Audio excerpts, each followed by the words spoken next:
So y'all out there, if you're interested in hearing Jean Ann Kizer, head on over to the spoken word stage. Yeah, we're going to start her a little early. So if you're out there looking at, I don't know what all I saw out there, very good, curious things. If you're out there looking at resin lazy Susans, come on over. And here's some poetry. It really is. I have like one break. I walk through, they have fewer displays than usual. And I mean, really, I mean, some of the stuff I was just looking at thinking, this is cool. He's gonna way more appreciated. Because there weren't even like little, usually they would have like like some little wooden toys for the children or something where you think like, yeah, I could see where somebody would want something cool. Yeah. Yeah. Everyone looks so professional too. Yeah, it's all very professional. It's all polished. Yeah, very shy. Very intimidating. For the little people. So this is our final poetic performance of this year's spoken word stage. Once again, thank you very much to the Writers Guild of Bloomington, to Tony Brewer for organizing this extravaganza, to all the poets and musicians who performed, to the Poetry on Demand people who have been typing their fingers into stubs over the weekend and earning money so that we could continue, to Steve, who has been very wonderful about doing all the tech work and the videography and the photography and keeping us all audible throughout this whole thing. Yes. So Jean Ann Kizer is an artist, poet, painter, singer, songwriter, performance artist, burlesque performer, and chicky singer in the Burlesque House Band. She writes character songs for dancers and their stage personas, has had many day jobs, many bands, many guerrilla performances with the Fire family, many a harebrained scheme to create art. She's a founding member of Shakespeare's Monkey and performed in New York and through the Midwest, and she's been a monkey for 19 years. And she's one of those people that always makes me happy to see her. She always brings a smile to my face. So please welcome Jean Ann Kizer, who I think is shorter than me this time, so we might need a little help with the mic.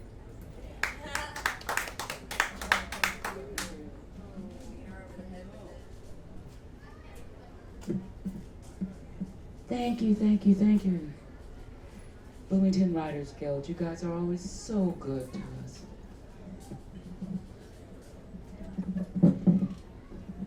I'm gonna celebrate my life and read some of my own stuff. I'm gonna start with me first, and then I'm gonna celebrate like a crazy grand human being named Bill Softman.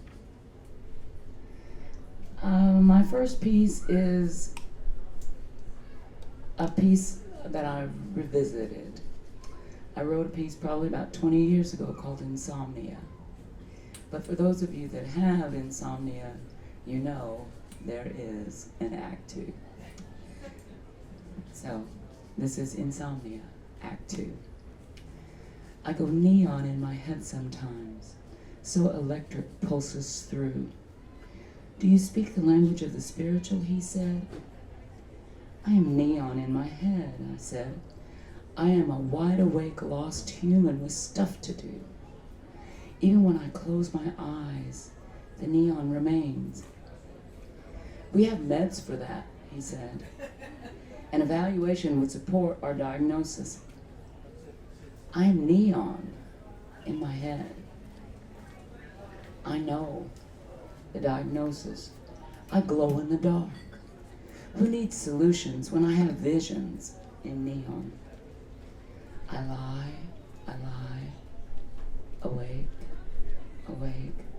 watching the storms move through, as if I'm waiting for healing to come. Not.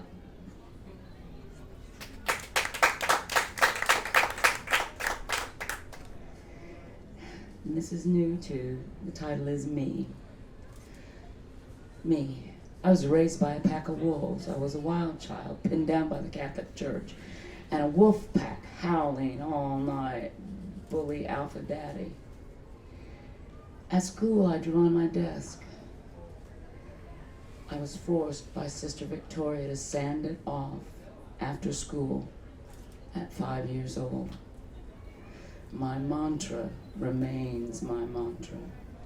I will draw on anything I want when I am grown.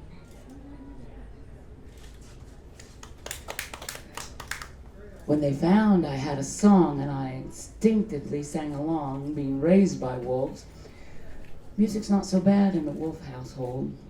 Kyrie eleison, Kyrie eleison, Christe eleison, Christe eleison, Kyrie eleison.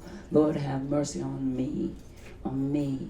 I'm a Catholic girl, ashamed of myself, ashamed of my body, ashamed of my thoughts, ashamed. I'm a Catholic girl, and I'm ashamed. Sometimes I don't even remember what I'm ashamed of. Me. They said it was me. They said it was me. Little Miss Original Sin.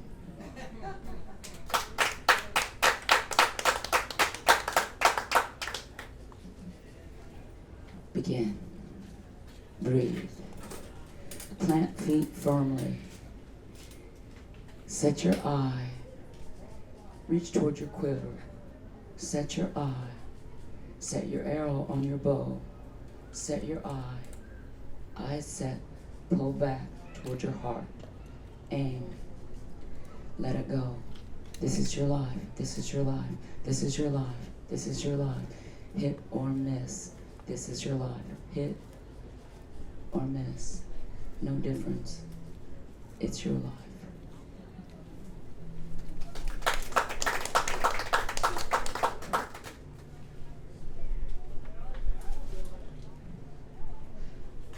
Nothing like a political poem on a Sunday afternoon. This is Dear America. Dear America, protect my crazy rights. My rights to buy a gun and go shoot up the grade school, the high school because I was bullied and misunderstood. Protect my rights to celebrate my homophobic beliefs and buy a gun and shoot up the nightclub because my religion has confused me about my sexuality. Protect my crazy when I shoot up a concert in Las Vegas just because I can, no reason, not a one. Watching humans drop from my bullets like handles on a slot machine.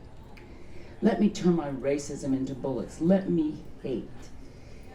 Let my hate kill.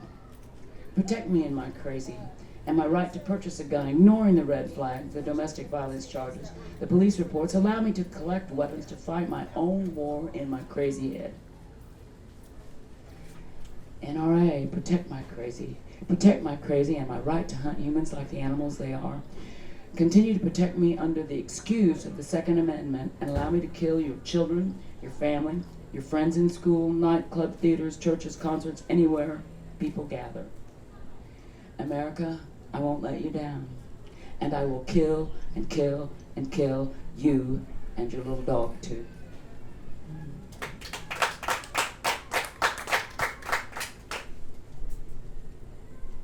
It sucks the world we live in, but this piece, I'm going to read this piece and then I'm going to read some of Bill's poetry. I want to talk a little bit about Bill Sovereign, who is the reason I'm here, is the reason these gentlemen are here.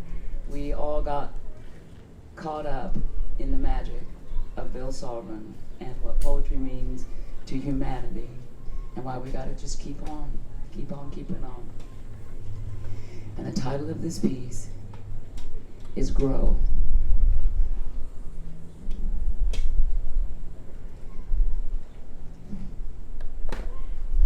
Behold, the faces of death, so loved, now disappeared. Left photographs and smells, Hawaiian shirts and dapper caps, tools, cosmic musical instruments, and a corn shaker. Scraps of paper, pieces of an artist's life, brushes, paper, books, paint, ink, pencil, sculpture, and art, his and others, all collected and displayed with rocks and glass, all that remains. Death is a spiritual weapon, one way or the other, and poetry, and poetry, and poetry, and poems grow like weeds in the spring.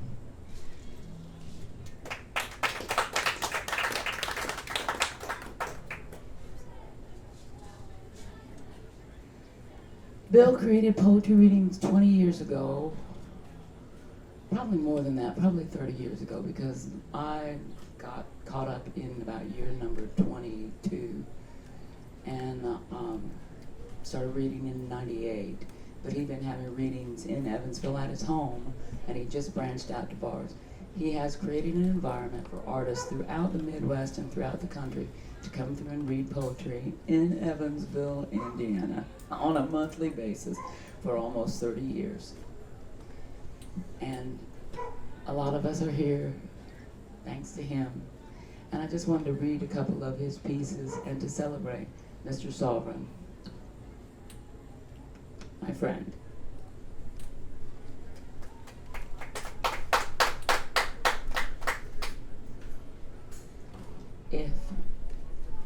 If Marx debated Nixon and it was televised, would Nixon finally win one for looks?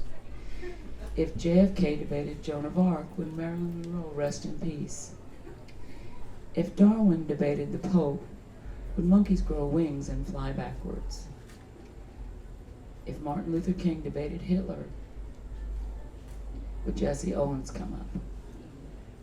If Lenin debated Gandhi, would Leon Trotsky's name come up, and would Octavia Paz make a scene? If Mapplethorpe debated Jesse Helms, would it be funded by the National Endowment for the Arts? If Newt debated Plato, would Howard Stern narrate? If Jesus Christ debated Congress, would Hieronymus Bosch be the court reporter? But if it's just a wish, and one day spring will arrive without us.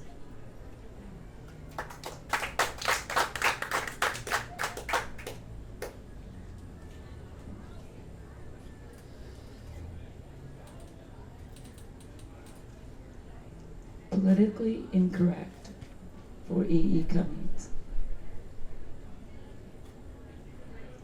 Plato told us, Jesus told us, and yes, ma'am, Martin Luther King told us.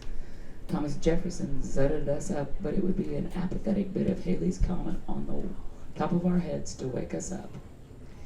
In my circle of poetry, friends, the Buddha poem is a sacred ritual, but Americans can't be Buddhists.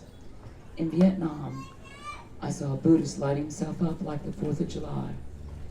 Don't get me wrong, I've got nothing against the color orange, but a generation that moves from one air-conditioned pod to the next will not commit a fatal act of defiance. But what a blaze polyester would make.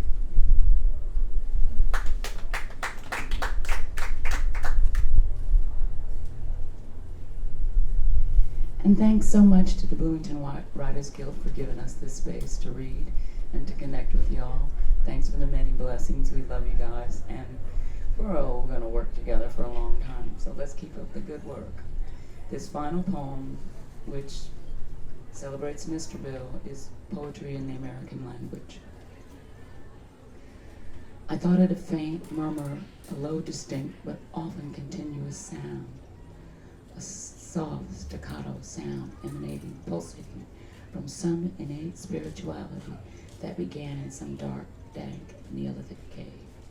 It's the sweet hurdy-gurdy sound of the new millennium, gypsy poets tap dancing to a new religion, poetry in the American language. Not some 2,000-year-old dead language, but the bluebird of happiness in your own backyard, 12-bar blues American language. What's that sound?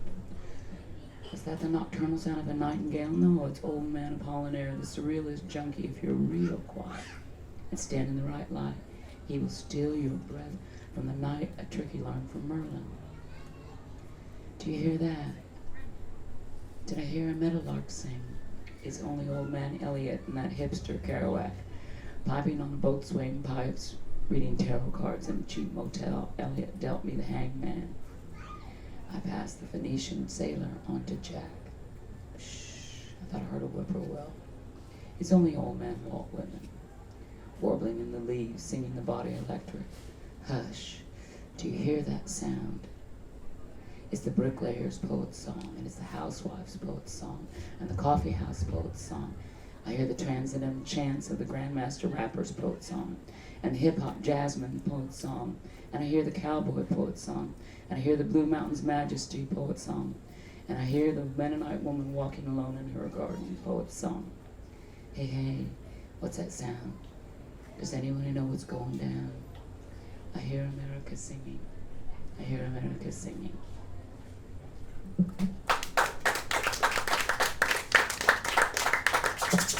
Thank you all. Come back next year, poetry next year.